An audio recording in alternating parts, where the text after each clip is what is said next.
Pertama-tama, saya akan menjelaskan apa itu stunting. Stunting adalah kondisi di mana pertumbuhan fisik anak terganggu, sehingga tinggi badan lebih pendek dari anak seusianya. Stunting terjadi karena kekurangan gizi kronis dalam jangka waktu yang lama, terutama pada periode 1000 hari pertama kehidupan, yaitu sejak kehamilan hingga anak berusia 2 tahun. Berikut adalah tanda dan gejala stunting. Yang pertama, pertumbuhan tinggi yang lambat. Anak stunting memiliki tinggi badan yang lebih pendek dibandingkan dengan anak seusianya. Yang kedua, wajah tampak lebih muda dari usianya. Anak dengan stunting seringkali tampak lebih muda atau lebih kecil dari usia sebenarnya karena keterlambatan pertumbuhan fisik. Yang ketiga, pertambahan berat badan yang tidak optimal. Selain tinggi badan yang terhambat, anak yang stunting juga mungkin memiliki berat badan yang lebih rendah karena kekurangan asupan gizi yang berkepanjangan.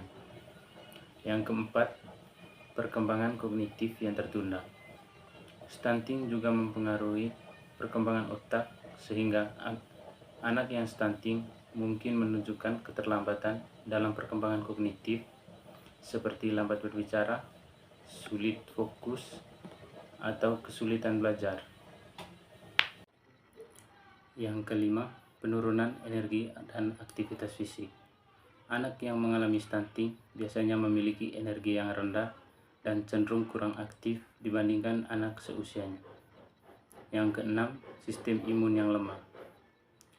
Anak stunting lebih rentan terhadap penyakit karena sistem kekebalan tubuh lemah. Mereka sering mengalami infeksi seperti diare, infeksi saluran pernapasan, dan penyakit lainnya yang bisa memperburuk kondisi stunting. Yang ketujuh, keterlambatan dalam perkembangan motorik. Anak yang stunting mungkin mengalami keterlambatan dalam perkembangan motorik seperti duduk, merangkak, atau berjalan lebih lambat dibandingkan anak lain. Yang kedelapan, kesulitan dalam fokus dan perhatian. Anak mengalami stunting mungkin mengalami kesulitan dan berkonsentrasi atau mempertahankan perhatian dan kegiatan sehari-hari, termasuk dalam proses belajar.